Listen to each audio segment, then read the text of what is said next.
Prions ensemble.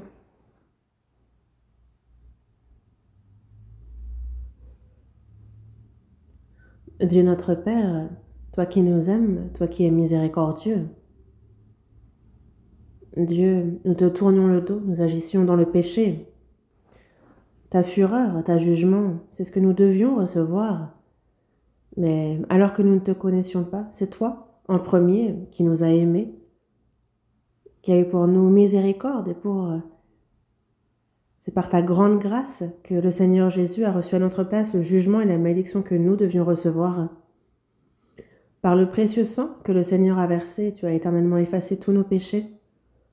Tu fais que nous n'avons plus à recevoir ni le jugement ni la malédiction. Nous ne connaîtrons plus la perdition. Merci pour cette grande grâce qui nous a sauvés. Seigneur, à cette heure, nous qui, par ton précieux sang, avons été lavés de nos péchés, sommes réunis devant toi pour louer ton grand amour, ta grande grâce, pour apprendre ta parole. Et nous te remercions de la communion que tu nous permets d'avoir au milieu de ce troupeau avec toi, Seigneur. À cette heure encore, Seigneur, nous croyons en ce que tu es parmi nous et tes regards sur chacun d'entre nous. Dieu, que ta main miséricordieuse, que ta grâce abondante, que ta parole nous renouvelle, nous perfectionne, nous édifie. Que la vie qu'il nous reste, véritablement, soit vécue comme il se doit en tant que tes enfants. Que nous vivions correctement pour ton royaume, pour ta gloire. Pour cela, guide-nous, dirige-nous. Et si jamais, parmi nous, il y en a qui n'ont pas encore compris ta grande grâce, n'ont pas encore véritablement compris que le salut de leur âme n'est pas certain, qu'ils puissent comprendre avec nous ton grand amour, ta grande grâce, et qu'ils puissent recevoir la vie et vivre avec l'espérance de ton royaume. À tous ceux qui sont malades, éprouvés, à ceux qui, en toutes choses, à ceux qui sont affaiblis, accorde-leur la grâce dont ils ont besoin, qu'aucun ne s'égare, mais ne chancelle. Tes églises, partout dans le monde, à tous les frères et sœurs qui se tiennent fermes, gardent la foi, prêchent ton évangile, à tous ces frères et sœurs, prends soin d'eux, accompagne-les, donne-leur la grâce, la parole, la puissance dont ils ont besoin, qu'ils puissent avec assurance et courage prêcher ton évangile, rendre témoignage de toi à de nombreuses âmes et que ces âmes soient guidées à toi, sauvées, que ton œuvre soit grande. On a besoin de ton aide. Et dans peu de temps, dans quelques jours, il y a la retraite d'automne et que les frères et sœurs sont unis dans la prière pour cette retraite, que de nombreuses âmes soient guidées, puissent être sauvées, qu'elles retournent dans tes bras. Nous te demandons pour cela d'agir grandement. Nous te prions ardemment de nous aider. Tu nous donnes en ton temps la parole dont nous avons besoin, tu nous enseignes la voie à suivre. Seigneur, à cette heure encore, manifeste ta parole, ta volonté. Quel est ton plan saint? Combien grandes sont tes grâces, aide-nous à comprendre cela. Nous avons prié au nom de notre Seigneur Jésus-Christ. Amen. Cherchons dans la Bible le psaume 121. Psaume.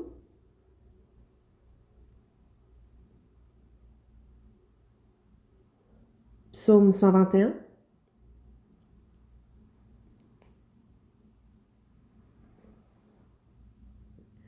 Psaume 121, du verset 1 au verset 4. Psaume 121, du verset 1 au verset 4.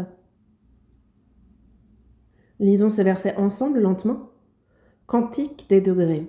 Je lève mes yeux vers les montagnes, d'où me viendra le secours? Le secours me vient de l'Éternel, qui a fait les cieux et la terre. Il ne permettra point que ton pied chancelle, celui qui te garde ne sommeillera point. Voici, il ne sommeille ni ne dort, celui qui garde Israël.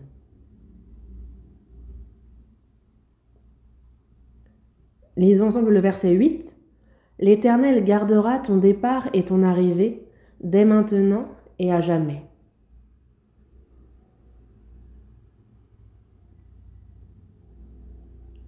Avant de commencer ce sermon, sachez que à partir de vendredi, cette semaine, vendredi, samedi, dimanche, pendant 3 jours et 2 nuits. C'est bref, c'est court, mais nous avons la retraite d'automne. Merci de prier ensemble, de se préparer ensemble. C'est ce que nous faisons déjà.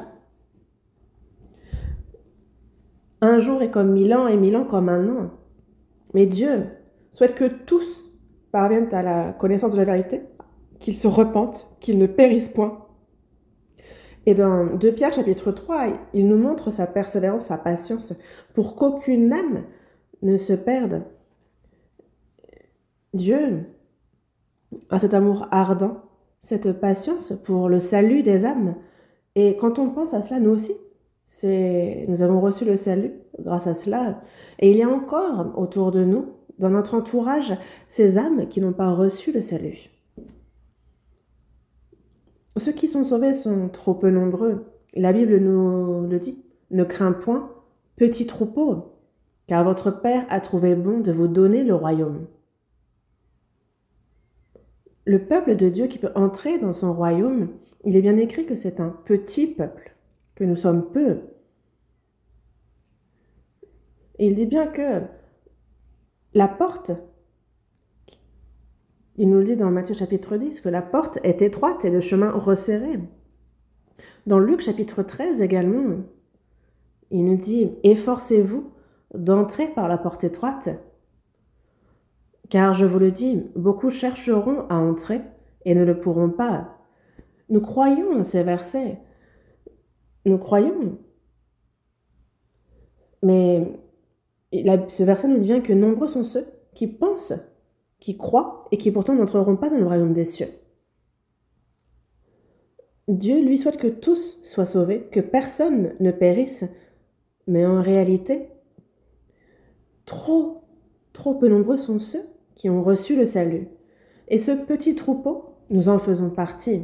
Et ça, c'est un miracle surprenant, c'est une bénédiction. Et désormais, nous qui sommes sauvés, nous qui sommes devenus enfants de Dieu, nous qui avons la vie éternelle, l'espérance glorieuse de pouvoir entrer dans son royaume céleste, il ne faut pas un instant oublier combien grande est cette grâce, oublier cette bénédiction. Et nous, durant notre temps sur cette terre, il faut que l'on réfléchisse comment il nous convient de vivre. La Bible nous en parle en détail, c'est écrit précisément, donc ne l'oublions pas un seul instant. Et nous croyons, nous faisons en sorte de suivre cette parole. Mais dans Luc chapitre 15, verset 7, Dieu nous dit que si un pécheur se repent, qu'il revient à lui, pour lui, c'est bien plus de joie que 99 âmes qui n'ont pas à se repentir. Ce dont Dieu se réjouit le plus, c'est lorsque il y a un pécheur et que pour ce pécheur, lui, il a donné son Fils unique, il l'a fait mourir sur la croix pour que cette âme soit sauvée. Et cet évangile est prêché aux extrémités de la terre, dans toute la terre. Et Dieu se réjouit grandement que âme par âme, chacune des âmes soit sauvée.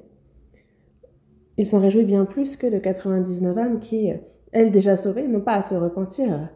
Il se réjouit bien plus du salut d'une âme. Il se réjouit bien plus d'une âme qui reçoit le salut que de 99 âmes sauvées qui se réjouissent et partagent un festin. Nous, qui sommes sauvés, nous sommes reconnaissants ensemble, on se réjouit ensemble, et c'est une bonne chose. Mais il y a ces âmes, ces pécheurs qui se perdent, et Dieu se réjouit bien davantage de les voir sauvés. Et nous, ce que nous cherchons, c'est être agréable à Dieu, à le réjouir. Et pour ça, nous prêchons l'évangile, nous guidons les âmes à sa parole, et c'est ce que nous devons faire. Au quotidien, par notre vie, par ce que nous disons, par les séminaires bibliques, par les entretiens personnels, par les retraites que nous avons plusieurs fois par année, la retraite de printemps, d'été, d'automne. Nous prions, nous nous préparons, nous prêchons l'évangile et il ajoute à son église chaque jour. Et c'est dans 82 pays à l'échelle du monde qu'il y a des missionnaires, qu'il y a des prédicateurs locaux, des frères et sœurs qui, chaque jour, avec zèle, prêchent la parole et le Seigneur ajoute à son Église. Et c'est ce que nous pouvons faire de plus grand. Et pour ça, c'est notre raison même de notre existence sur terre. Dans le psaume 116, verset 12, il est bien dit « Comment rendrai-je à l'Éternel tous ses bienfaits envers moi ?» Il y a bel et bien ce verset, n'est-ce pas? Dieu nous a donné une grande et surprenante grâce, et nous, pécheurs qui étions voués à la perdition, nous avons reçu le salut. Mais comment rendrons-nous à Dieu cette grâce, tous ces bienfaits? Et nous, notre vie est là pour les lui rendre. Et comment les lui rendre? Dieu a donné son Fils unique qui est mort pour moi, pécheur. Il a été jugé, puni. Il a souffert. Il a versé son précieux sang sur la croix pour accomplir cette grâce du salut. Et cette grâce, Dieu nous l'a fait comprendre et nous a sauvés. Et il ne nous abandonne pas, il ne nous a pas laissés orphelins sur cette terre. Toujours, il nous accompagne jusqu'à ce que nous mourions. Il nous guide, il nous garde jusqu'à ce que nous entrions dans son royaume céleste. Et toutes ces grâces, tous ces bienfaits, comment les rendrons-nous à l'Éternel? Il ne faut pas les oublier un seul instant. Nous vivons dans ce monde, justement, pour lui rendre ses bienfaits. Ne l'oublions pas un seul instant. Il nous arrive trop souvent d'oublier sa grâce, de ne pas penser à comment lui rendre les bienfaits qu'il a eu envers nous, et nous pouvons vivre à notre aise. Et c'est quelque chose qui, au final, nous savons bien que c'est mauvais aux yeux de Dieu. Nous, en réalité, c'est pour rendre à l'Éternel ses bienfaits que nous sommes sur terre. Mais en réalité, comment est-ce que nous pourrions lui rendre tous les bienfaits qu'il a eu envers nous? Nous ne pouvons pas lui rendre l'amour, la grande grâce qu'il a eu pour nous. Il y a même ce cantique qui nous dit que nous ne pouvons pas tout lui rembourser, mais nous pouvons chercher à lui rendre les bienfaits qu'il a eu envers nous. Pour lui rendre les bienfaits, nous sommes bien trop faibles, et le temps qui nous est imparti est bien trop court. Nous pourrions mourir 100 fois pour le Seigneur, que ça ne rendrait pas à l'Éternel tous les bienfaits qu'il a eu envers nous. Mais au moins, vivre une fois pour lui, mourir une fois pour lui, ça c'est le minimum qu'on puisse faire pour lui. Dans Romains chapitre 14, versets 7 et 8, il est bien dit que, en effet, nul de nous ne vit pour lui-même et nul ne meurt pour lui-même. Car si nous vivons pour le Seigneur, et si nous mourrons pour le Seigneur. Donc soit donc que nous vivions, soit que nous mourions, nous sommes au Seigneur. Car Christ est mort et il a vécu afin de dominer sur les morts et sur les vivants. Il y a ce verset, et parmi nous, il n'y en a pas un qui meurt pour lui-même et qui ne vit pour lui-même. Ça, c'est la norme. Et vous, dans votre cœur, vous êtes d'accord? Vous considérez que vous aussi, vous vivez ainsi?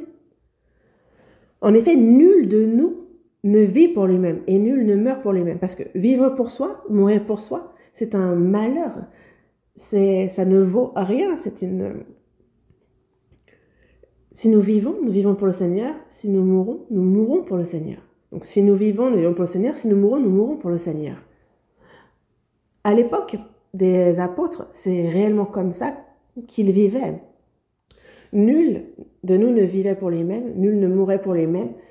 S'il vivait, c'était pour le Seigneur, s'il mourait, c'était pour le Seigneur. Et ils étaient nombreux à cette époque à vivre ainsi. Soit que nous vivions, soit que nous mourions, nous sommes au Seigneur. Pourquoi? Parce que dans 1 Corinthiens, chapitre 6, verset 20, il est dit « Vous avez été rachetés à un grand prix. Glorifiez donc Dieu dans votre corps et dans votre esprit qui appartiennent à Dieu. » Une personne qui a reçu le salut, que ce soit notre corps, notre âme, notre esprit, c'est le Seigneur qui est mort, qui a versé son sang, et qui nous a rachetés à un grand prix. Donc, nous ne nous appartenons plus à nous-mêmes. Que ce soit mon corps, mon âme, mon esprit, tout est au Seigneur. Et donc, ainsi, glorifiez donc Dieu dans votre corps et dans votre esprit qui appartiennent à Dieu. Que l'on vive, que l'on meure, juste que l'on fasse la volonté de Dieu, qu'on le glorifie. Et cela n'a rien de spécial. C'est tout à fait la norme. Et ne pas faire ainsi serait au contraire anormal. Nous, c'est à la lumière de la parole qu'il nous faut examiner notre cœur, notre vie. Au final, est-ce que nous vivions, que nous mourions, est-ce que nous, c'est pour la gloire de Dieu que nous faisons tout cela et seulement pour sa gloire? Dans 1 Corinthiens, chapitre 10, verset 31, il est bien dit « Soit donc que vous mangiez, soit que vous buviez, soit que vous fassiez quelque autre chose, faites tout pour la gloire de Dieu. » que vous mangiez, que vous buviez, soit que vous fassiez quelque autre chose. Cela comprend tout. C'est notre quotidien. Il faut que tout glorifie Dieu. Si ça ne glorifie pas Dieu, c'est péché. Dans Romains, chapitre 3, verset 23, il est écrit que tous ont péché et sont privés de la gloire de Dieu. Le péché, c'est ne pas glorifier Dieu. C'est se rebeller contre la gloire de Dieu. Et tout ce qui fait obstacle à sa gloire, c'est péché. Mais nous, chrétiens, lorsque nous ne connaissions pas Dieu, on ne peut pas désormais vivre comme lorsque nous ne le connaissions pas. On ne peut pas retourner à cela. On n'est pas là pour se retrouver juste le dimanche, écouter d'une oreille le sermon, donner 2-3 sous, prier, chanter quelques cantiques, et puis toute la semaine, on vit comme bon nous semble. Non, ça c'est une vraie contradiction. On ne faut pas être un faux chrétien. Mais si nous croyons selon la Bible, il nous faut vivre selon la Bible. Et alors nous irons dans le royaume des cieux comme c'est écrit dans la Bible. Et donc, toute notre vie, la foi que nous avons doit être justement manifestée. Notre vie doit en rendre témoignage. Regardez un peu je regardais le calendrier de ce mois-ci. Il y a toujours un verset sur le calendrier de l'Église qui dit justement... C'est écrit en Jacques, il en est ainsi de la foi. Si elle n'a pas les œuvres, elle est morte en elle-même. Mais quelqu'un dira, toi, tu as la foi, et moi, j'ai les œuvres. Montre-moi ta foi sans les œuvres, et moi, je te montrerai la foi par mes œuvres. Parce que comme un corps sans âme est mort, de même, la foi sans les œuvres est morte. Et c'est très précis comme expression, et c'est exact. Nous avons désormais une véritable relation avec Dieu, une relation droite. Nous avons désormais une foi sincère. Nous sommes en Christ, il est en nous. Nous sommes prêts à le rencontrer, quel que soit le moment de son retour. Nous avons cette certitude de pouvoir vivre avec lui dans son royaume céleste pour l'éternité. Mais si c'est vraiment le cas, alors notre vie doit changer. Nous ne pouvons pas vivre, nous qui allons dans le royaume des cieux, comme ceux qui sont dans ce monde et qui courent à leur perte. Mais il faut être vraiment sérieux, c'est grave. La vie de foi, ce n'est pas la religion. Il y a de nombreuses religions dans ce monde. Et ils mènent une vie religieuse, mais ce n'est pas notre vie. Nous, si on regarde un peu, le protestantisme devient une religion, mais ce n'est pas les calculs qu'on doit faire. La Bible, la parole, nous y croyons et nous pratiquons la parole. Dans notre quotidien, il faut voir cette parole s'accomplir. Menez donc une vie qui est agréable à Dieu. L'apôtre Paul a dit,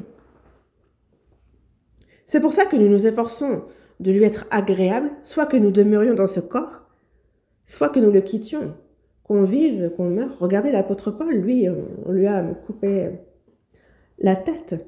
Mais ce qui réjouit le plus le Seigneur, c'est qu'un pécheur se présente à lui, qu'il soit sauvé. C'est ce qui le réjouit le plus et c'est ce qu'un chrétien peut faire de plus beau. Ne pensez-vous pas? On a la retraite d'automne. Mais se dire que, même si moi je n'évangélise pas, il y a les diacres, il y a les prédicateurs, les pasteurs. Donc même si moi je n'évangélise pas, ça se fera. Évidemment que ça se fera. Mais ça, vous pensez que c'est la bonne attitude à avoir devant le Seigneur? Qu'en pensera Dieu? C'est vrai. Bon. Déjà, beaucoup sont à l'œuvre. Toi, ne t'embête pas. Non. Il faut se dire que si moi, je ne le fais pas, mais alors qui le fera? Il faut avoir cette prise de conscience. On est acteur dans notre vie.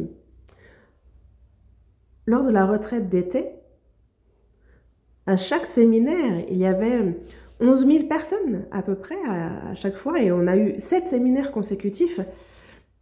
Certains n'ont pas participé une fois, mais plusieurs fois. Pourquoi? Parce qu'ils évangélisaient, ils se donnaient corps et âme, ils y mettaient toute leur force. Et il y a de nombreuses personnes qui reçoivent le salut lors de la retraite d'été.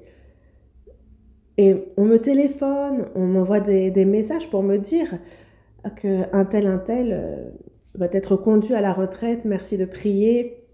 En fait, on m'informe de ces âmes qui écouteront. Et il y a des frères et sœurs qui évangélisent, il y en a d'autres qui ne sont pas intéressés, se disant, il n'y a pas besoin que moi aussi je m'y mette. Mais si tout le monde avait ce cœur-là, alors personne ne pourrait être sauvé. Ils ne prient pas, ne pensent même pas à évangéliser. Ça, ils n'ont pas à cœur de sacrifier ni leur temps, ni leurs efforts, eux-mêmes. Et je disais pendant la retraite que nous qui sommes sauvés, quand on prie, quand on se donne de la peine, qu'on se sacrifie, alors cela réduit le nombre de gens qui vont en enfer. Et il me semble que c'était un élève en primaire qui a dessiné mon visage et qui a écrit ce que j'ai dit. Si une personne sauvée se donne de la peine, se sacrifie beaucoup, alors ça fait moins d'âmes en enfer. Et il y avait donc ce dessin et ce texte. Il a vraiment écrit ce que je disais. En fait, pour moi, c'était vraiment touchant et gracieux. Donc c'est dans mon bureau. Bon, entre-temps, il y a eu d'autres dessins.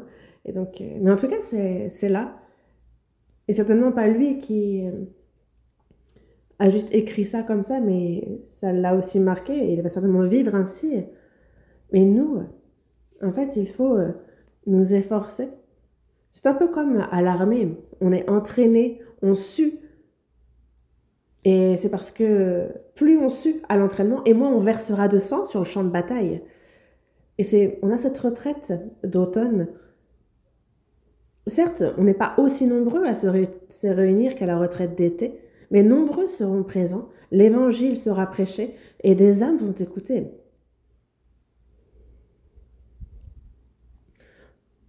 Et il faut rendre à l'Éternel ses bienfaits. Il y a beaucoup de versets qui nous le disent, mais quand on regarde le psaume 118, verset 17, récitons ce verset ensemble. Je ne mourrai pas, je vivrai et je raconterai les œuvres de l'Éternel. Il ne faut pas seulement connaître les versets. Je m'excuse, mais il nous faut connaître, mémoriser et surtout que ce verset, dans notre cœur, soit gravé profondément.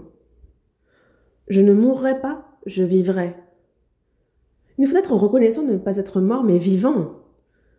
Chaque matin, quand je prie, je dis « Dieu, merci pour cette nouvelle journée. Merci pour ce corps en bonne santé.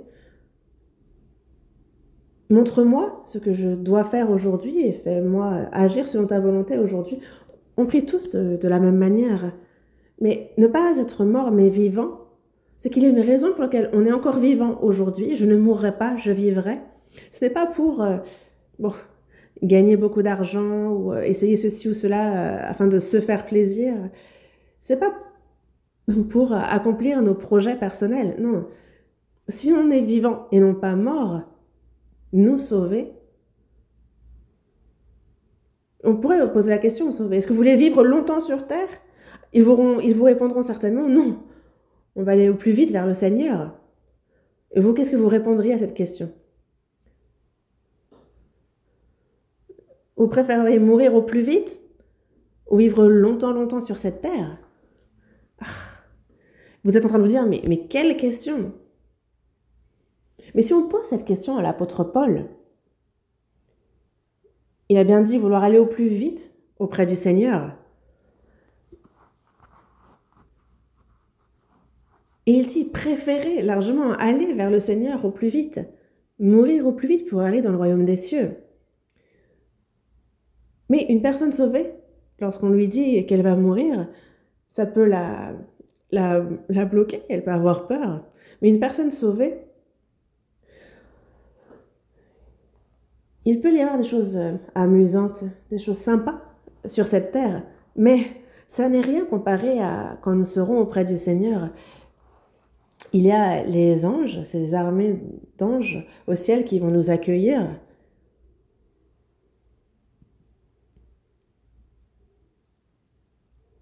Donc ma maison n'est pas ici, sur cette terre. Les anges m'appellent il m'appelle à les rejoindre au ciel. Moi, sur cette terre, je n'ai plus envie de rester. Oui, il y a un cantique.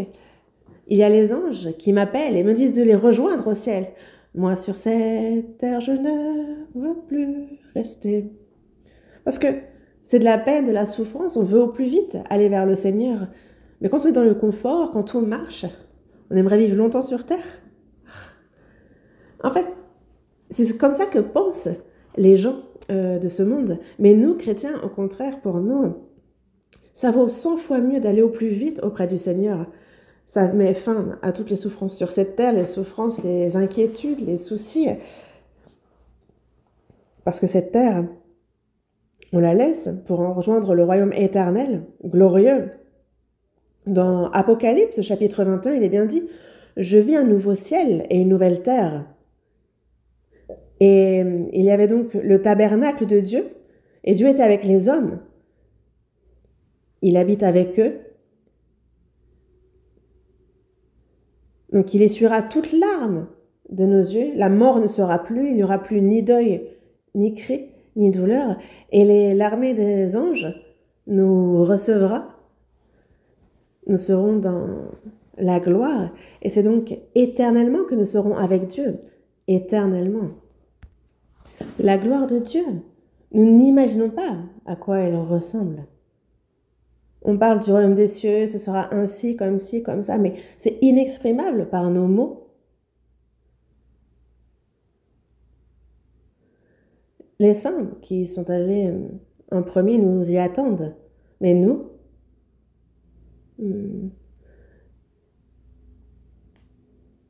mais même si on veut vivre longtemps sur Terre, il faut que le but de notre vie soit clair, précis. Vivre longtemps, mais pourquoi ? Si je vis pour le Seigneur, je vis selon la volonté du Seigneur, je vis pour la prédication de son évangile, pour lui être agréable, j'y travaille. L'apôtre Paul a bien dit, vouloir lui être agréable, soit qu'il reste, soit qu'il parte, et nous, tous, nous nous tiendrons justement devant le trône aussi, parce que nous aussi, en fait, on s'efforce de lui être agréable, soit qu'on soit dans ce corps, soit qu'on le quitte, parce qu'il faudra tous qu'on comparaisse devant le tribunal de Christ, tous. Et chacun recevra selon le bien ou le mal qu'il aura fait étant dans son corps. Depuis le jour de notre salut, jusqu'à ce qu'on retrouve le Seigneur, alors il faudra rendre compte de la vie que nous avons menée. C'est fini, le péché qu'on a commis avant le salut. Ça, c'est fini. En fait, le jour du salut, c'est un nouveau départ. Et c'est à partir de ce moment-là qu'il nous faudra rendre compte. Il nous faudra rendre compte selon le bien ou le mal qu'on aura fait dans notre corps. Le bien ou le mal est différent de ce bien ou mal moral des humains. Le bien, ce serait faire des choses bien, et le mal serait faire de mauvaises choses, de mauvaises actions. Mais non. Devant le Seigneur, ce n'est pas ce côté moral. Vivre selon la volonté du Seigneur, c'est le bien. Et vivre comme bon nous semble, ça, c'est le mal. Vivre selon la parole, c'est le bien. Et vivre selon la chair, c'est le mal. Selon le bien ou le mal, selon comment nous aurons vécu, sachez que vous tiendrez devant le tribunal de Christ et vous serez jugés en fonction de cela. Dans tous les cas, quoi qu'il arrive, nous, dans tous les cas, au plus vite, nous irons au Seigneur. Certains iront plus rapidement que d'autres. Certains iront un peu plus tard. En tout cas, dans peu de temps. On ne vivra pas éternellement dans ce monde. Il n'y a dans ce monde aucun endroit où l'on puisse vivre éternellement. Et Hébreux chapitre 11, verset 13 nous le dit bien. Nous sommes pèlerins, voyageurs sur cette terre. Et un voyageur, un pèlerin est de passage. Que l'on soit dans un hôtel 5 étoiles ou dans une tente, le lendemain, on part, on est de passage. Que l'on souffre, que l'on soit dans le confort sur cette terre, n'oublions pas que nous sommes voyageurs. Ce n'est pas un lieu où nous passerons notre éternité. Les choses célestes nous attendent. C'est un lieu éternel que nous allons rejoindre. Mais tout en croyant à cela, en réalité, je ne sais pas pourquoi ça ne s'applique pas dans nos vies. J'aimerais que l'on vive comme c'est écrit. Et ce dont j'aimerais donc vous parler, c'est qu'il est la retraite d'automne et il faut que nous fassions ce qui est agréable à Dieu. Prier pour ces pécheurs, errants, perdus, tout faire pour les guider, qu'ils puissent écouter la parole et recevoir le salut. Nous qui avons premièrement reçu le salut, si on ferme notre bouche, si on ne prie pas, si on n'a pas à cœur d'évangéliser, alors nul ne peut être sauvé. Et oui, comment croiront-ils en celui dont ils n'ont pas entendu parler? Et comment en entendront-ils parler s'il n'y a personne qui prêche? Est-ce que quelqu'un parmi nous était assez intelligent pour recevoir le salut seul de son côté? Non, quelqu'un a prié pour nous, quelqu'un nous a évangélisés, quelqu'un a fait que nous avons écouté, nous a aidés. Et nous aussi, il faut qu'on fasse la même chose. Et donc, nous ne mourrons pas, nous vivons. Pourquoi? Afin de proclamer les œuvres de l'Éternel. Dans le psaume 66, verset 16, il dit aussi « Venez, écoutez, vous tous qui craignez Dieu, et je raconterai ce qu'il a fait à mon âme. » Je raconterai ce qu'il a fait à mon âme. Oui, Dieu a envoyé son Fils unique, qui est mort à notre place, pour le pardon éternel de nos péchés, et c'est le Saint-Esprit qui nous a fait comprendre cela, et Dieu qui nous a ainsi sauvés. Il y a donc tout ce que Dieu a fait pour mon âme, pour son salut, et c'est ça qu'il nous faut prêcher et raconter. Ce n'est pas « je suis là, seul, je me tais, je suis là, allez, bon, ma famille, si elle est sauvée. » Et ce n'est pas parce que d'ailleurs on évangélise notre famille que la famille c'est parce que moi j'ai reçu le salut que ma famille est sauvée. Non. Crois au Seigneur Jésus et tu seras sauvé, toi et ta famille. Ce verset nous dit que lorsque la personne est sauvée, donc elle a une famille, son mari, sa femme, les enfants, les frères et sœurs, les proches, il est évident que cette personne va avoir à cœur de leur prêcher l'évangile. L'évangélisation en Mongolie est très active.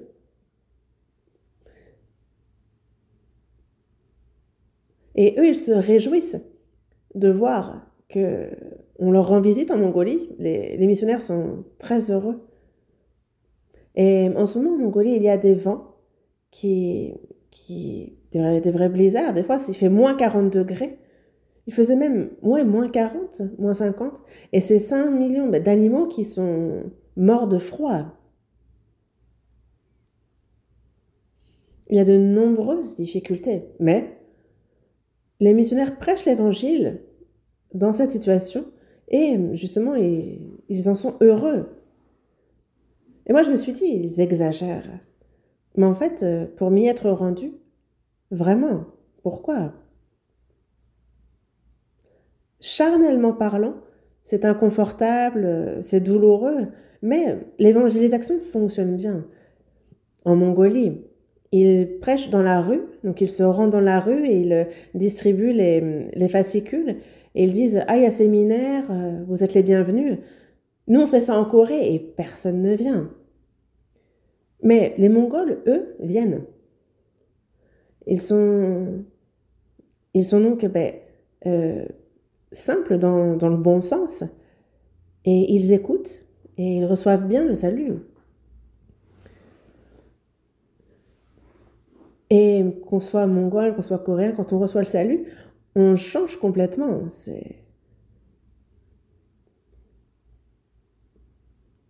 Il y a un missionnaire qui s'est rendu momentanément en tant que missionnaire en Mongolie. Il y a été. Et ça fait pas longtemps, déjà quelques jours qu'il était en Corée. Et déjà, il voulait y retourner. Parce que, en fait,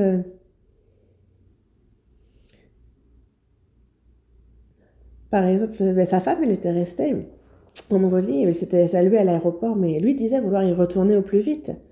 Parce qu'en fait, il s'était attaché et il pensait aux sœurs, aux frères. Et justement, en fait, il prêche à leurs proches, à leur famille, aux voisins, à l'entourage. Et donc, les églises fleurissent. Et Donc quelqu'un reçoit le salut et après elle prêche autour et donc c'est là que naît une nouvelle église. Donc tu seras sauvé, toi et ta famille, parce que je suis une porte pour le salut de ma famille. Mais certains s'efforcent de prêcher à leur famille, mais pas trop aux autres. Et ça, ce n'est pas c'est grave aussi. Je m'excuse d'ailleurs d'avoir à le dire, mais de notre vivant sur cette terre, notre famille, nos proches, oui, ça existe, mais ça ne tiendra plus devant le Seigneur. Tout cela aura disparu. Que ma famille ait reçu le salut, que ce soit un proche ou un inconnu, aux yeux de Dieu, c'est la même chose. De mon vivant sur cette terre, qu'il y ait une famille, qu'on ait des proches, c'est un phénomène naturel. Mais certains vont vraiment s'attacher à l'évangélisation de leur famille et par contre être désintéressés de l'évangélisation des inconnus. Mais ça, ce n'est pas correct aux yeux de Dieu. Dans tous les cas, on a cette retraite d'automne et merci de prier ensemble et de faire tous vos efforts pour le nombreux salut des âmes. Ouvrons la Bible à Ésaïe chapitre 12. Ésaïe chapitre 12.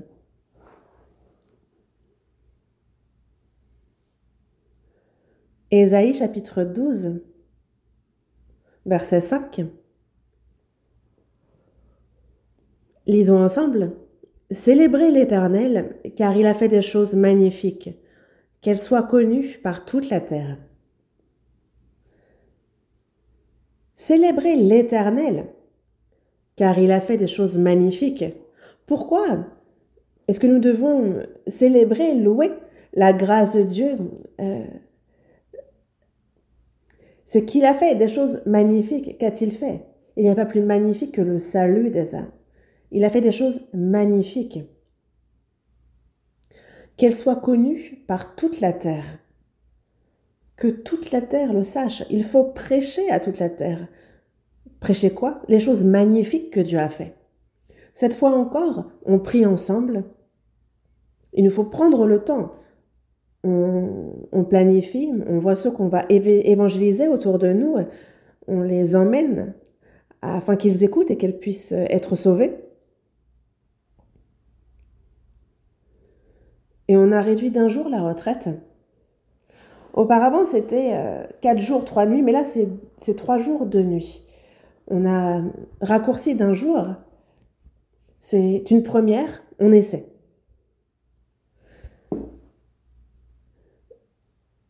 Certains se réjouissent que ce soit moins long. Mais auparavant, le premier jour, ça commençait le soir. Mais cette fois-ci, le premier jour, on a déjà 2 sermons. Ça commence dans l'après-midi. Donc le premier jour, sachez qu'il y a 2 sermons. Donc c'est le changement qu'il y a cette année. Mais dans tous les cas, merci de prier et de vous y préparer. C'est du 26 septembre au 28. Vendredi, samedi, dimanche. C'est court cette fois-ci, mais merci de prier que de nombreuses âmes soient sauvées et merci pour tous vos efforts. Je m'arrête ici et on revient au verset qu'on vient de lire. Psaume 121. Psaume 121.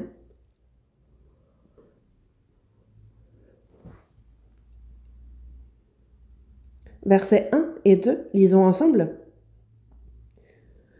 Cantique des degrés. Je lève mes yeux vers les montagnes, d'où me viendra le secours? Le secours me vient de l'Éternel qui a fait les cieux et la terre. Ce verset, vraiment, nous touche grandement. Levez les yeux vers la montagne, et d'où me viendra le secours? Je lève mes yeux vers la montagne, d'où me viendra le secours? D'où me viendra le secours? Le secours me vient de l'Éternel qui a fait les cieux et la terre. Jusqu'à la semaine dernière, le dimanche, je vous parlais de la vie du chrétien et que ça consiste à demeurer dans le Seigneur, c'est une vie dans le Seigneur. Dans Jean chapitre 15, versets 3 et 4, Jésus nous dit « Déjà, vous êtes purs à cause de la parole que je vous ai annoncée. Demeurez en moi et je demeurerai en vous. » Déjà, vous êtes purs, donc c'est l'âme qui a été purifiée par l'évangile de grâce qui a été compris par la foi. La personne a donc été purifiée de ses péchés. Notre âme a été purifiée. Déjà, vous êtes purs à cause de la parole que je vous ai annoncée. Donc, on parle de la purification, de la sanctification de l'âme. Demeurez en moi et je demeurerai en vous. Nous demeurons dans le Seigneur et le Seigneur demeure en nous. C'est comme le fer qui rentre dans le feu. Ils ne deviennent un. Est-ce que c'est du fer? Est-ce que c'est du feu? On a du mal à distinguer. Le fer et le feu deviennent un. Quand nous recevons le salut, nous et le Seigneur, nous sommes désormais inséparables. C'est comme, vous ne pouvez pas séparer le sarment du cep. Le sarment, sans le cep, ça ne veut rien dire. Le cep, sans le sarment, ne peut porter du fruit. Donc c'est vraiment, nous sommes indissociables. Le Seigneur et nous aussi, nous sommes indissociables. Dans Jean, chapitre 14, verset 20, il est bien dit « En ce jour-là, vous connaîtrez que je suis en mon Père, que vous êtes en moi et que je suis en vous. » Quand nous recevons le salut, le Seigneur est en nous et nous sommes dans le Seigneur, et ça, nous le comprenons. Dans Galates, chapitre 2, verset 20, il est dit « J'ai été crucifié avec Christ, et si je vis, ce n'est plus moi qui vis, c'est Christ qui vit en moi. Moi, je suis mort au péché. Moi qui suis désormais sauvé, ce n'est plus moi qui vis. Parce que si je vis, c'est Christ qui vit en moi. Il est en moi. Je vis en nouveauté de vie. Ce n'est pas moi qui vis, c'est Christ qui vit en moi. Je suis dans le Seigneur et il est en moi. Et ça, vraiment, c'est difficile à comprendre au premier abord. C'est mystérieux. C'est un mystère. C'est un peu comme le mariage. Le mari et la femme vont devenir un. Ils ne sont plus deux. Désormais, ils ne sont plus deux, mais un. Et quand on dit devenir un, être à l'intérieur, on parle donc d'union. Nous sommes donc unis au Seigneur désormais. Par la vie, par l'amour, par la parole, par le Saint-Esprit, nous sommes devenus un avec le Seigneur. Oui, nous sommes devenus un. Et ça, c'est quelque chose de très secret, mystérieux. Mais en préparant sur la vie qui consiste à demeurer dans le Seigneur, j'ai personnellement beaucoup appris parce que j'y réfléchis désormais toute la journée et nous sommes indissociables du Seigneur désormais. Lorsqu'une personne a des enfants, est-ce qu'elle va les abandonner dès leur naissance? Non. Elle va en prendre soin, les laver, nourrir ce bébé, le protéger, l'élever, l'aider. Dès que j'ai le temps, je regarde l'émission Le Royaume des animaux et je le vois avec les animaux, comment les parents aiment leur progéniture. Dès que d'autres animaux cherchent à s'en prendre à leur progéniture, alors ils deviennent sauvages, ils les protègent. Et ils vont nourrir leur progéniture, les entraîner afin qu'ils puissent survivre elles-mêmes. C'est ce que font aussi les animaux. Mais l'homme, lui, c'est toute sa vie qu'il va protéger ses enfants, les guider, l'aider. Alors imaginez à quel point, d'autant plus Dieu, lui, va prendre soin de nous, parce que vous voyez combien il nous aime. Est-ce qu'il nous dit, bon, je t'ai sauvé, désormais tu te débrouilles, on se retrouve au ciel? Non, il est avec nous, il ne nous a pas abandonnés. Il nous montre à quel point il nous aime. Dans Matthieu, chapitre 10, verset 30, il dit même avoir compté tous les cheveux de notre tête. Pourquoi compter les cheveux de notre tête? Ce n'est pas qu'il les a réellement comptés, mais c'est qu'il connaît ma situation bien mieux que moi.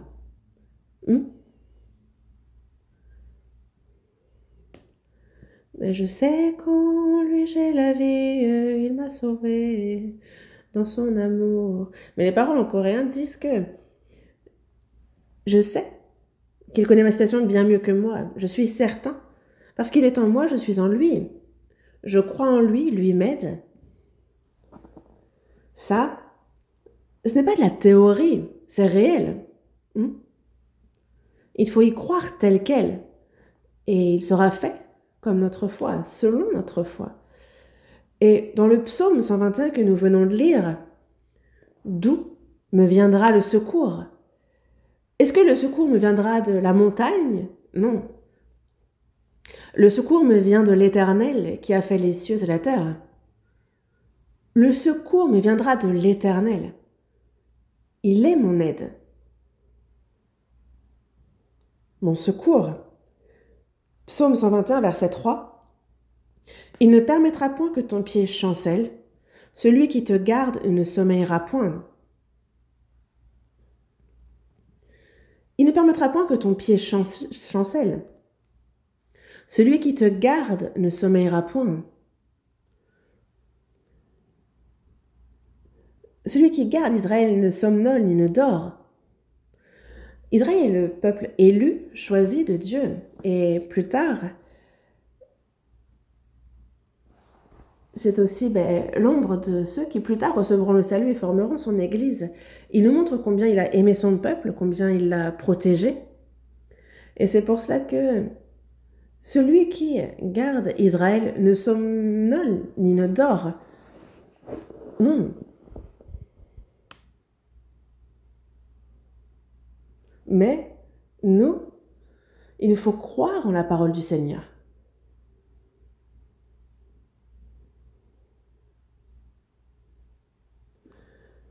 Et dans le psaume 121, toujours, verset 7, verset 8, « L'Éternel gardera ton départ et ton arrivée dès maintenant et à jamais. » Dès maintenant et à jamais.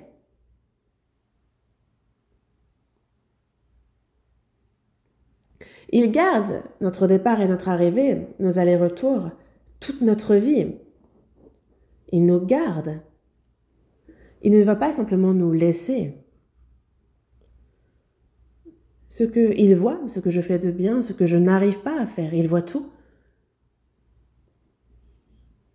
Dieu ne détourne pas un seul instant son regard de nous. On va chercher plusieurs passages dans la Bible, psaume 115. Psaume 115, verset 15, psaume 115.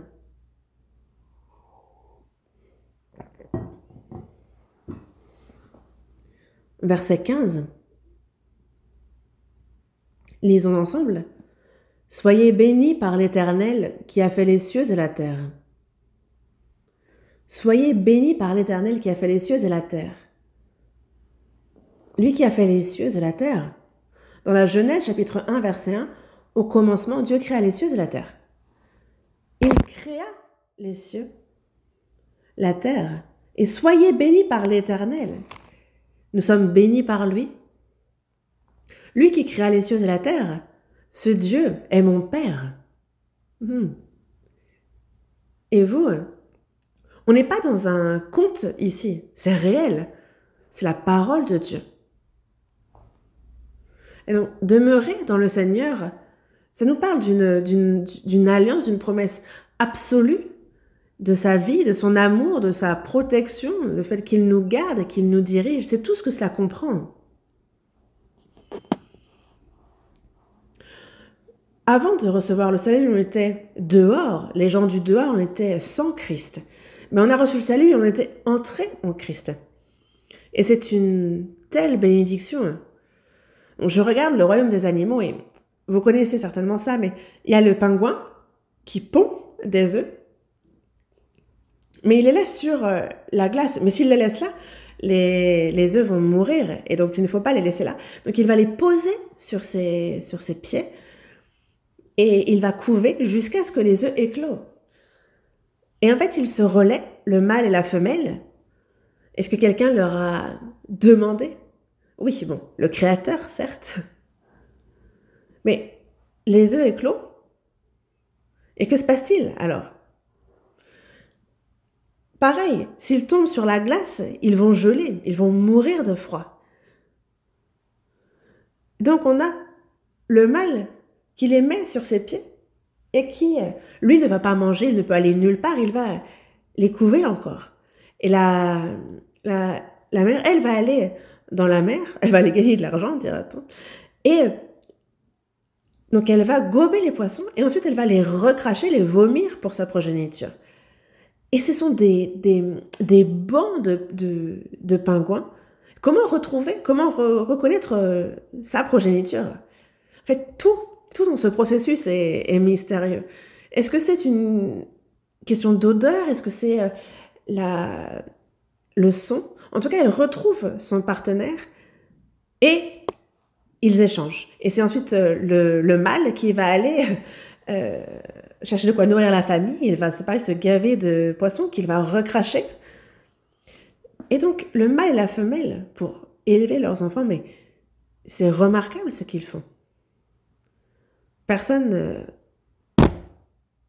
n'abandonne ses enfants. Parce qu'il y a les mouettes, les goélands qui cherchent, elles, à dévorer ses œufs, ses bébés. Et ils se battent. Mais revoyez un peu l'homme. Comment lui, c'est encore bien pire. Mais on aime encore 100 fois plus. Mais alors, imaginez Dieu. Dieu ne va pas nous dire, bon, ben, on se retrouve dans le royaume des cieux. Non. Il a compté les cheveux de notre tête, tous. On le voit. Il revêt l'herbe des champs. Pourtant, l'herbe des champs, elle existe aujourd'hui, mais demain, elle sera jetée au four. Mais donc, à plus forte raison, il va nous donner des vêtements, gens de peu de foi. Nous, on a la foi pour le salut, mais pourquoi ne croyez-vous pas en ce qu'il vous accompagne au quotidien? Dans Hébreux, chapitre 13, verset 8, il est dit « Jésus-Christ est le même hier, aujourd'hui et éternellement ». Qu'est-ce que ça veut dire? Hier, dans le passé, le Seigneur Jésus qui nous a sauvés. Aujourd'hui, le Saint-Esprit qui est avec nous. Et éternellement, le Seigneur qui est avec nous pour l'éternité, c'est le même. Mais nous croyons en ce qui nous a sauvés. On croit au Seigneur d'hier, mais qu'il est avec nous aujourd'hui, qu'il nous garde, qu'il nous aide, qu'il nous guide. Pourquoi ça, on ne peut pas y croire? À la moindre difficulté, on est déçu, découragé, on se fait du souci, on ne sait plus quoi faire. Mais pourquoi ne pas croire en ce que le Seigneur est avec vous? De quoi vous inquiétez-vous? Il nous est bien dit de remettre toutes nos inquiétudes au Seigneur. Il connaît tout ce qui nous concerne.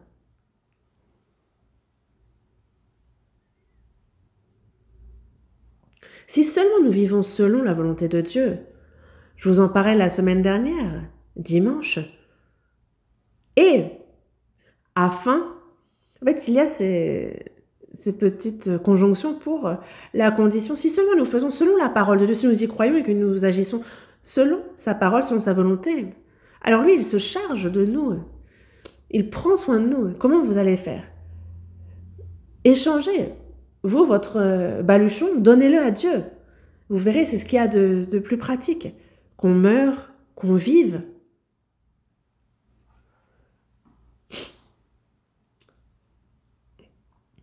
Soyez bénis par l'Éternel. Nous sommes bénis par l'Éternel qui a fait les cieux et la terre.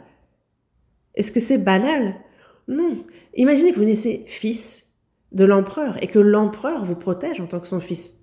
Génial. Vous êtes né fils du président. Bon, si ça se passe mal, ça peut vraiment mal se passer. Mais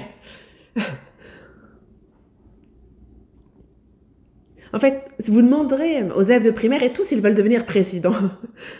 Alors que perso, être président, non, ce serait terrifiant. Et d'ailleurs, je remercie vraiment Dieu de m'avoir épargné d'être président de la République. Je ne prie même pas Dieu pour qu'il me rende président, enfin, pour rien au monde. Même si on me promet une grande maison, en fait, vraiment, président, c'est la position la plus compliquée au monde. Il y a l'empereur James en Angleterre. Justement, c'est compliqué. Et lui, il disait, il s'est habillé en personne lambda et il est sorti en cachette du palais pour se rendre dans la montagne. Sur la colline, il est en route Et il entend une chanson, il entend des réjouissances, il se rapproche et il voit un grand-père qui est en train de faire tourner un moulin hydraulique et qui se réjouit et chante. Et même si les hommes de ce monde ne m'envient pas, moi je n'envie personne. Quand je pense à la grâce de Dieu, alléluia, je chante naturellement. Et il dansa aussi, poupipou, poupipou.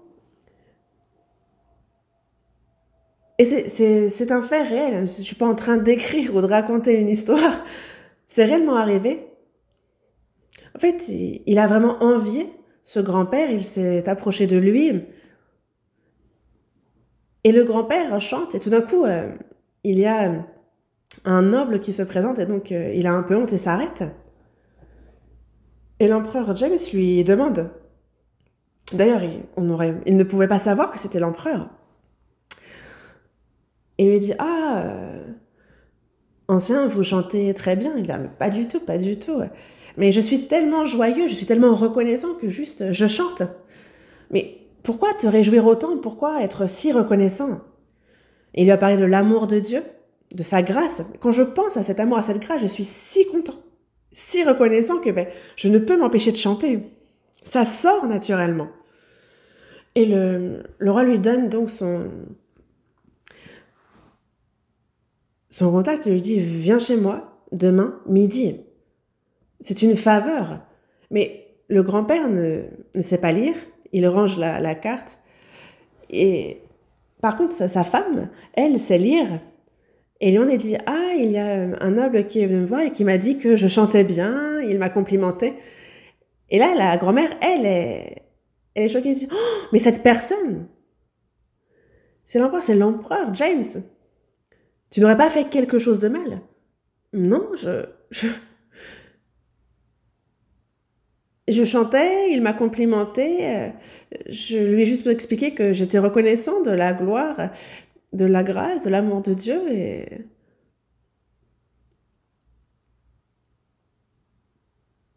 et il vient de la campagne, mais il est allé au rendez-vous à midi. Et là, il y a l'empereur et tous ses serviteurs qui l'attendent. Et il serait juste de le voir arriver, l'accueille à grands bras et le grand-père est surpris parce que c'est la première fois qu'il voit une telle scène. Et l'empereur demande une faveur au grand-père. Est-ce que ici tu pourrais rechanter? Il dit, moi, chanter? Non, mais s'il te plaît, chante. Et le grand-père a chanté. Et il dit, les gens de ce monde ne m'envient pas, mais je ne les envie pas non plus. Quand je pense à la grâce de Dieu, alléluia, je chante naturellement la louange de Dieu. Et l'empereur lui dit, change juste un peu les paroles.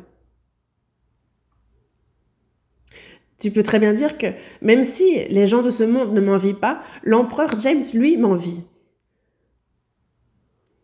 Parce que,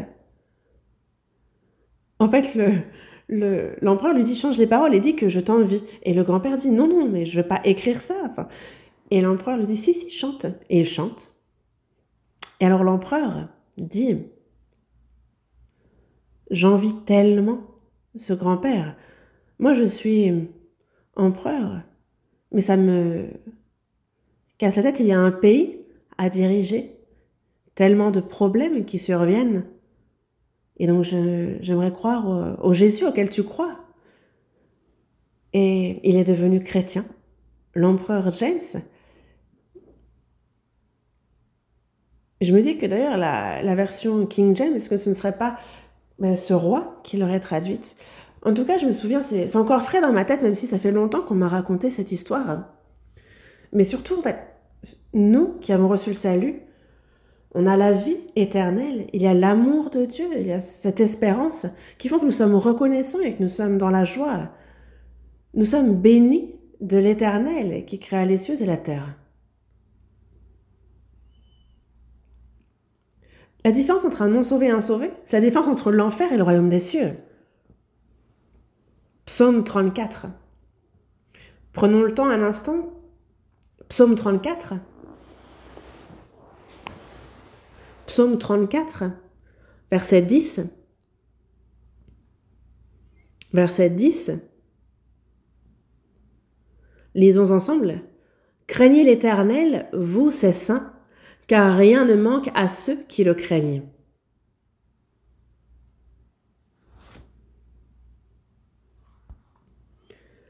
Craignez l'Éternel, vous ses saints. Qu'est-ce que la crainte? Respecter Dieu, le servir, lui obéir, c'est une telle vie que de craindre l'Éternel. Craignez l'Éternel, parce que rien ne manque à ceux qui le craignent. L'élever, le craindre, lui obéir, alors il nous comble afin que nous ne manquions de rien. La dernière fois, nous avons qu'il n'a pas épargné son propre fils, mais qu'il l'a livré pour nous tous. Et dans Romains chapitre 8, il disait bien, donc comment ne nous donnera-t-il pas aussi toutes choses avec lui? Il n'a pas épargné son propre fils, il ne va rien nous retenir. Ça ne veut pas dire qu'il nous donne de manière inconditionnelle, mais c'est en proportion de notre foi, de comment nous lui obéissons. Psaume 170, Psaume 17, Psaume 17, verset 8. On voit que Dieu nous garde comme la prunelle de l'œil. Comme la prunelle de l'œil. Nous aussi, on en prend soin. Parce que si on se blesse, c'est grave. Mais garde-moi comme la prunelle de l'œil. Il nous garde comme la prunelle de l'œil. Et vous voyez aussi pendant un instant le Deutéronome chapitre 32.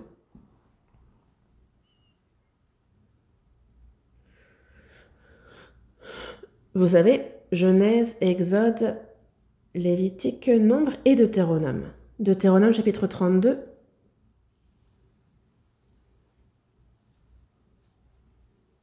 Lisons le verset 10 ensemble. Il l'a trouvé dans une contrée déserte, dans une solitude aux effroyables hurlements.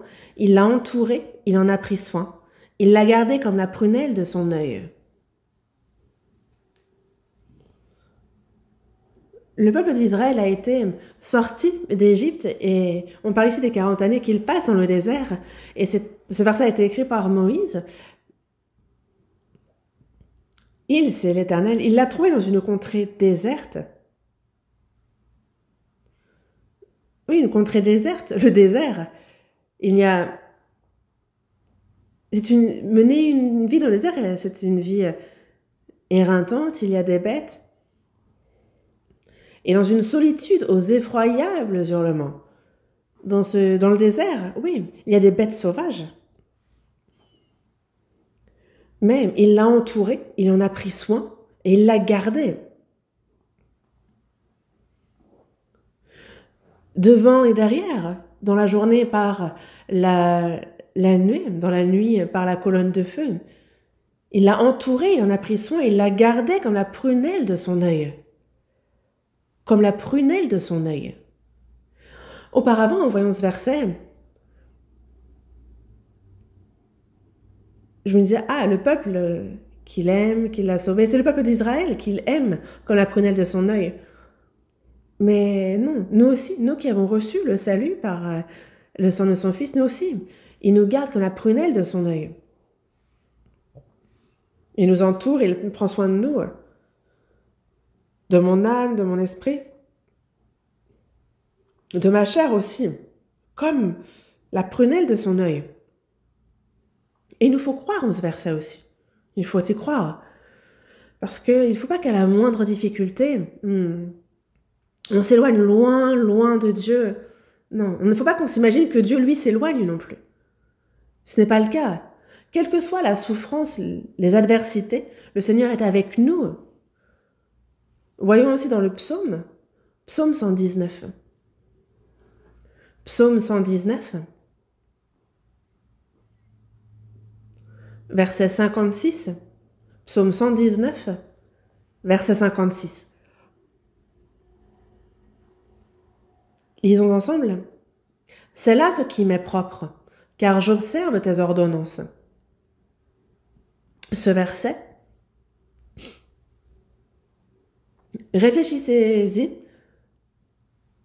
mot à mot. Ce qui m'est propre, ce qui m'appartient, ma propriété, ma possession. Bon, j'ai un terrain, j'ai tant sur mon compte, j'ai ça ou ça en réserve. En fait, on pense à ce qui m'est propre, ce qui m'appartient, ce que je possède. Mais ici, l'auteur de ce psaume 19, c'est écrit par David, dit « C'est là ce qui m'est propre, j'observe tes ordonnances. » J'observe tes ordonnances. Et ça, c'est ce qui m'est propre. C'est mon bien. J'ai mis une grande somme sur mon compte, ça me rapporte. Mais au-delà de cela, ce qui m'est encore bien plus précieux, ce que je possède au-delà de cela, c'est observer tes ordonnances. Dans Apocalypse, chapitre 3, verset 10, il est dit « Parce que tu as gardé la parole de la persévérance en moi, je te garderai aussi à l'heure de l'intentation qui va venir sur le monde entier. » Et il y a ce verset qui dit « Tu as gardé la parole de la persévérance en moi. » Donc, garder la parole de Dieu dans l'adversité, dans la souffrance, garder la parole de Dieu. Tu as gardé la parole de la persévérance. La parole de la persévérance. Et donc, je te garderai aussi à l'heure de la tentation qui va venir sur le monde entier. Si on garde la parole de Dieu, il nous garde. Alors, c'est la promesse de Dieu. La Bible nous parle du plan, de nombreux plans de Dieu. Et c'est une promesse qu'il nous fait. Et Dieu tient ses promesses. Mais nous n'y croyons pas. On cherche par nos propres moyens à mener notre vie. Et on pense que c'est comme ça que ça fonctionne. Avec notre propre force, on pense qu'on peut se protéger soi-même. Mais nous, si on observe ses ordonnances, si on garde sa parole, alors il nous garde. Oui.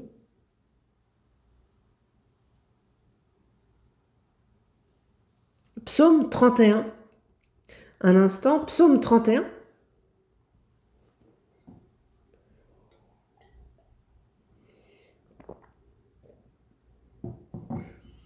Psaume 31, verset 20. Psaume 31, verset 20.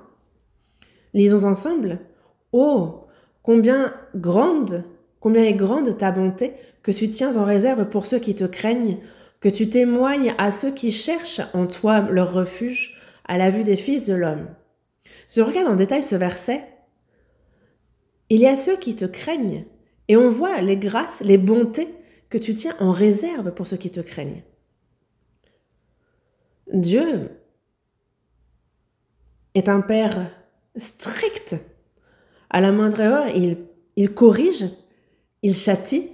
Il est un Dieu d'amour aussi. Ceux qui servent véritablement le Seigneur le craignent. Combien est grande ta bonté que tu tiens en réserve pour ceux qui te craignent. En réserve, comme on amasse ces bontés. Et ça, c'est pour ceux qui le craignent, pour ceux qui ont peur de lui. Et il dit que pour cela, il tient en réserve une grande bonté.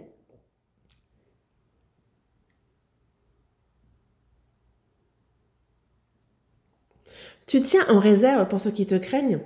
Tu témoignes à ceux qui cherchent en toi leur refuge à la vue des fils de l'homme. À ceux qui cherchent en toi leur refuge. Ceux qui ont Jésus comme refuge, comme abri. On parle ici de se confier en lui, de lui faire confiance, de croire en lui. Alors, il y a de grandes bontés en réserve pour cela. Et quand nous croyons en sa parole, alors, un à un, il ouvre ses réserves de bonté. Et il y a donc ces grâces en abondance qu'il a pour nous. Mais nous, il ne peut nous donner ces grâces qu'il a en réserve lorsque nous commettons des bêtises. Mais il y a donc ces bontés qu'il tient en réserve pour nous et qu'il nous donne lorsque nous le craignons. Nouveau Testament, Hébreux chapitre 13. Passons un instant à Hébreux, chapitre 13.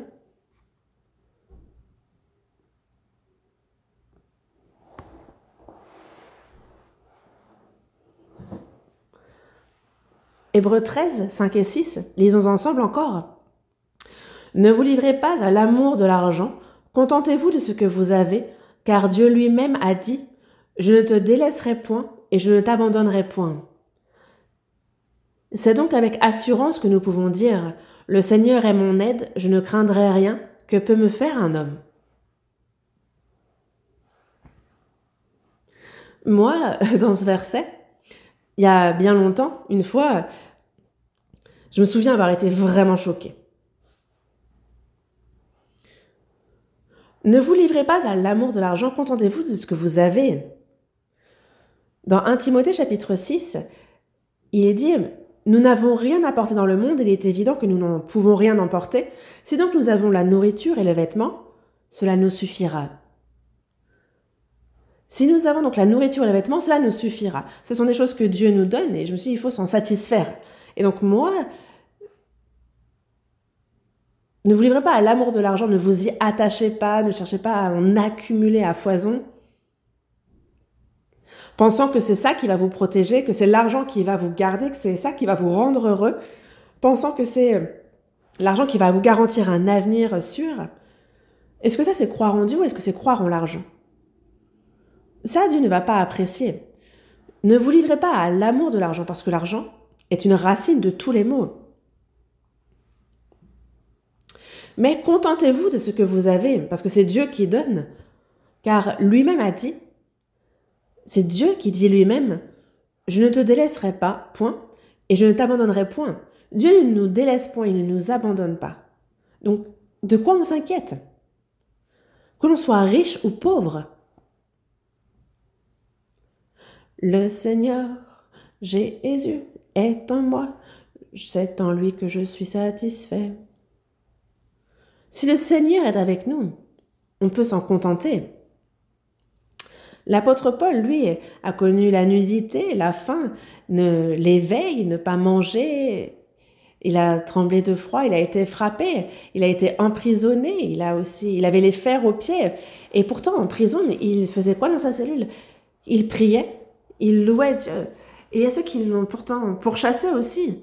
Mais il se réjouissait d'avoir à souffrir, à être persécuté pour le Seigneur. Il était reconnaissant. Les fers sont tombés, les portes se sont ouvertes. Et dans Acte 16, on voit bien que Pierre lui sortit. Mais si le Seigneur est avec nous, alors c'est tout ce dont nous avons besoin, que l'on soit pauvre ou riche. Car Dieu lui-même a dit, « Je ne te délaisserai point et je ne t'abandonnerai point. » C'est une promesse qu'il nous a faite. À la moindre difficulté, le peuple d'Israël dans le désert, à la moindre difficulté, il se plaignait de Moïse disant « Ah, tu cherches à nous tuer ?»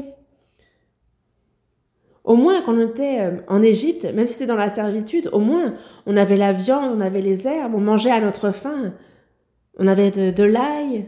Et là, on n'a rien. Tu nous as fait sortir d'Égypte pour nous tuer.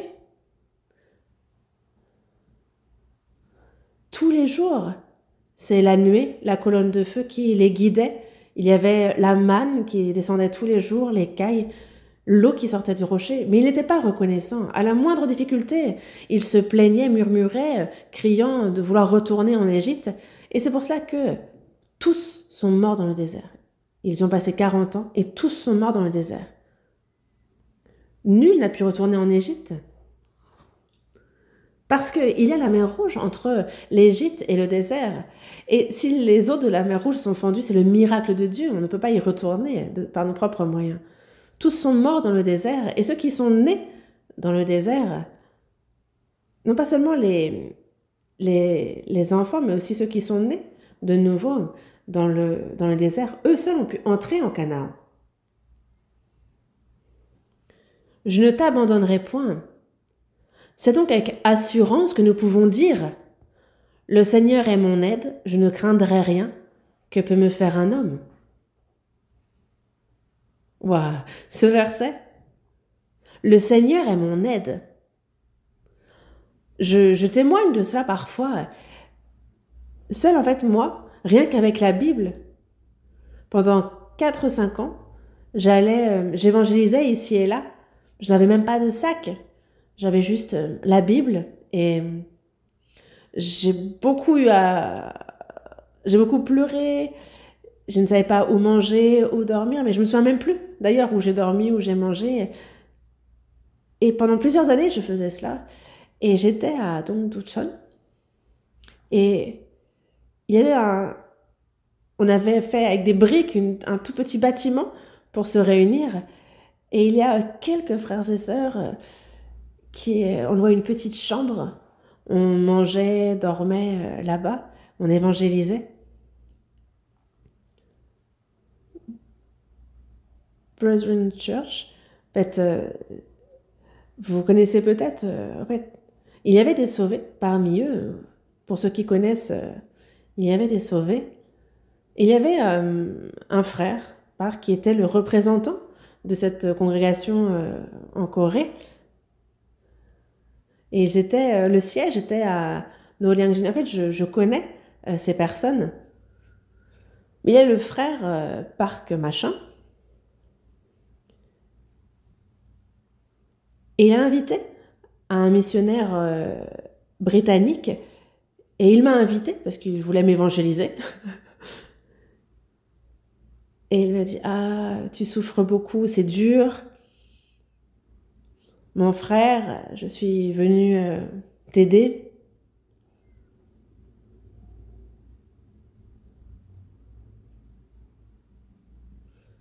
Et il souhaitait justement faire en sorte que j'ai un sponsor britannique pour m'aider dans... Et donc il y aurait une entreprise britannique qui me prendrait en charge et qui m'enverrait de quoi vivre chaque mois. Et il m'a demandé, que penses-tu d'être sponsorisé? Et moi, je n'ai pas hésité 2 secondes. J'ai fait, moi, non, tout va très bien. Je n'ai pas besoin de sponsor, je n'ai pas besoin d'aide, tout va très bien. En fait, il y avait 2 choses qui m'ont fait peur dans l'idée de sponsor. La première étant, parce que dans les difficultés, il y a des frères et sœurs qui m'aident. Mais s'il y a un riche britannique qui me sponsorise et qui m'envoie chaque mois de quoi vivre, alors plus personne n'a besoin de m'aider. Et ça, je me suis dit, ça, non, ça, ce serait grave. Et une autre chose aussi, c'est qu'il y a des difficultés pour le royaume de Dieu, mais c'est à travers cela qu'il m'entraîne et qu'il m'exerce.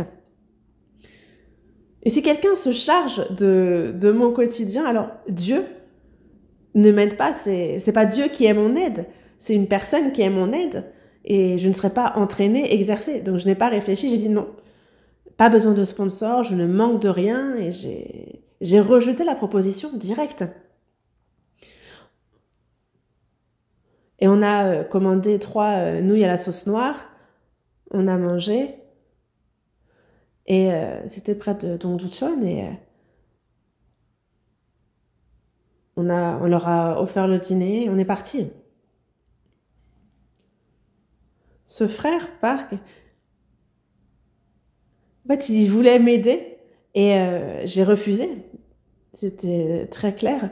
Et plus tard, il m'a dit que ça l'a vraiment vexé.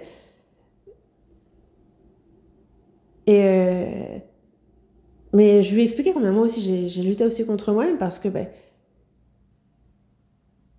réellement c'est ce qui s'est passé. Je suis pas en train d'embellir les faits. Ça c'est réellement. Mais moi non, je ne m'inquiète pas parce qu'il ne m'abandonne pas. C'est Dieu qui est mon aide. C'est Dieu qui me prend en charge. Ce n'est pas quelqu'un qui s'occupe de moi. Élie,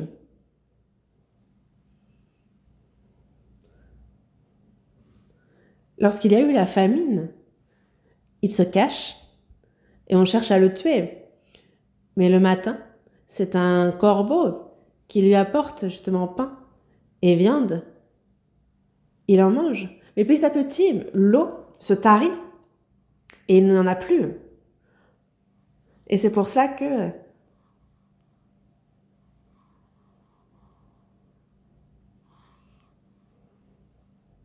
il se rend en Israël dans un lieu. Il rencontre une veuve qui est en train de ramasser du bois et lui dit « As-tu à manger ?»« À manger ?» À la maison, il reste quelques grains de farine, il reste un petit peu d'huile. Il y a moi et mon fils. On va se faire un dernier repas avec le bois, et après on va mourir. Et que lui a dit Élie? Fais du pain et apporte-moi déjà à moi d'abord le pain. Le gâteau. Il dit, mais pourquoi tu nous prends le peu qu'on a? C'était pour moi, pour mon fils.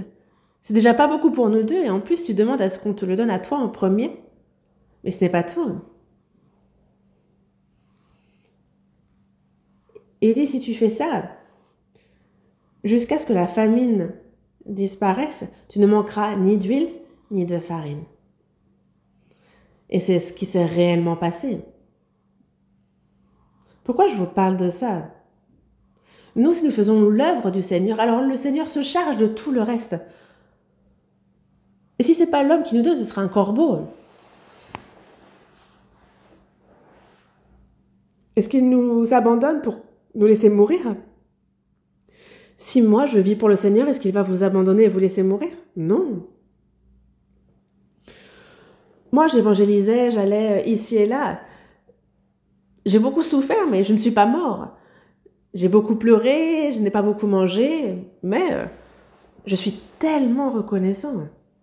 Ça, c'est vraiment Dieu qui m'a entraîné, et non pas quelqu'un qui m'a dit fais ceci, fais cela. Mais il nous dit bien, le Seigneur est mon aide. On continue, et on va chercher dans Ésaïe chapitre 41. Ésaïe chapitre 41.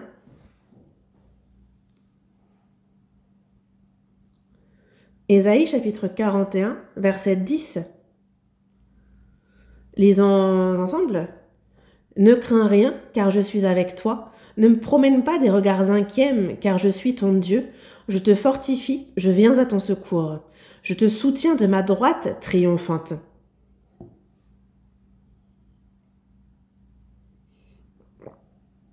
Ne crains rien. Il s'adresse ici à Élie, à Ésaïe. Ne crains rien, car je suis avec toi. Quelle que soit la difficulté auquel tu fais face, tu peux être surpris, tu peux avoir peur. Mais ne promène pas des regards inquiets, parce que je suis ton Père, je te fortifie, je viens à ton secours. Dieu est notre secours. Nous, quand nous disons, Seigneur, c'est mon heure, je vais mourir, il nous aide. Dans Nahum, chapitre 1, verset 7, il dit bien, il connaît ceux qui se confient en lui. Il le sait. Et il se charge, il prend en charge cette personne. Car je suis ton Dieu, je te fortifie, je viens à ton secours. Je viens à ton secours. Il le répète. Je te fortifie, je viens à ton secours. Nous, quand on dit demeurer dans le Seigneur, c'est qu'il est notre protecteur, celui qui nous garde, celui qui a créé les cieux et la terre, celui qui nous éduque, qui nous élève, celui qui nous aide et nous guide. C'est ça une vie dans le Seigneur. Et il nous faut croire en la promesse de Dieu. Quand on y croit, alors il sera fait selon notre foi. Si on doute, alors on n'a rien à voir avec la promesse de Dieu. Chercher à... C'est de l'incrédulité que de penser qu'on va y arriver par nos propres moyens sans l'aide de Dieu. C'est dangereux parce que Dieu souffle et tout s'envole.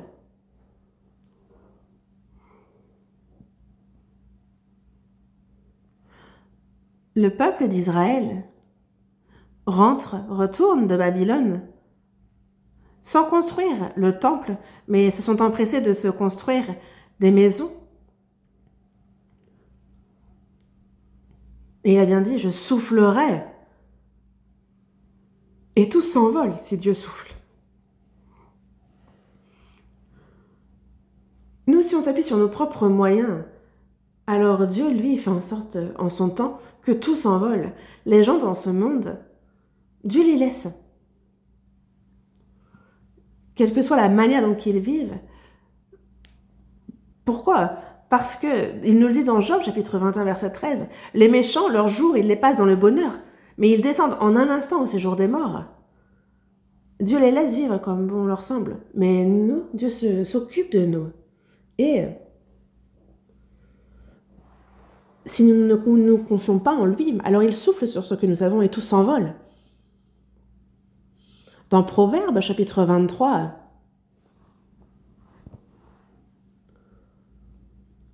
on parle de ne pas se tourmenter pour s'enrichir, pour ne pas poursuivre du regard ce qui va disparaître. Parce que la richesse se fait des ailes, et comme l'aigle, elle prend son vol vers les cieux. Ne te tourmente pas pour t'enrichir, parce que la richesse se fait des ailes. Comment faire pour ne pas qu'elle s'envole ? Il suffit d'acheter un bâtiment, ça ne va pas s'envoler.